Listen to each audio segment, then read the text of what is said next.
దేవుడు ఏం చెబుతున్నాడంటే నీతిమంతులను బట్టి ఆయన సంతోషించడంటే కానీ ఒక పాపి మారు మనసు పొందినప్పుడు ఎంతో సంతోషిస్తాడట. పరిశుద్ధ గ్రంథంలో ఎంతోమంది పాపాత్ములు ఉన్నారు, దౌర్భాగ్యమైనటువంటి జీవితాన్ని జీవించిన వారు ఉన్నారు. వారందరూ ప్రభువును తెలుసుకొని ప్రభు సన్నిధిలో వారి వారి పాపాలను ఒప్పుకొని వాటిని విడిచిపెట్టి దేవుని కనికరాన్ని పొందుకున్నారు. అలాగే మనలో ఎవరికైతే మారు మనసు లేదో వారందరూ ఏం చేయాలి? మారు మనసు పొందాలి.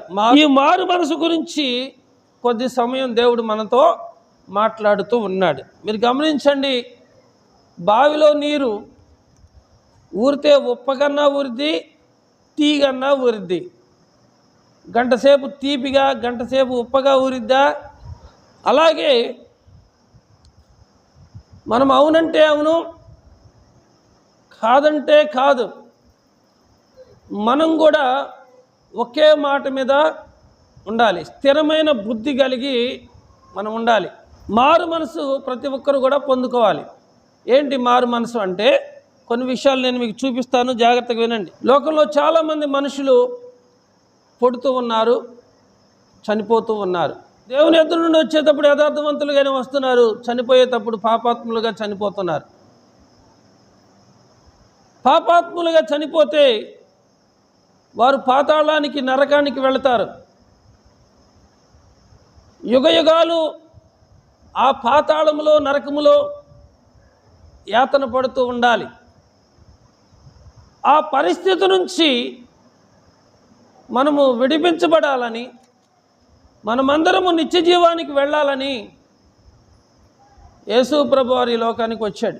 దుష్టులు మరణము నొందుట చేత నాకేమాత్రమైన సంతోషము కలుగునా? వారు తమ ప్రవర్తనను దిద్దుకొని బ్రతుకుటయే నాకు సంతోషము. ఇదే ప్రభువైన యెహోవా వాక్కు. చూడండి, ఈ లోకములో చాలామంది రకరకాలైనటువంటి పాపాలు చేస్తూ ఉంటారు. ఆ పాపాలు చేస్తూ ఉండగానే వారు చనిపోతారు.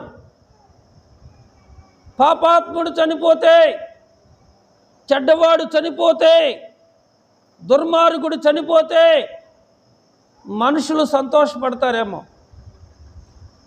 కానీ దేవుడు అన్నాడు, పాపాత్ముడు చనిపోతే దేవుడు సంతోషించడట.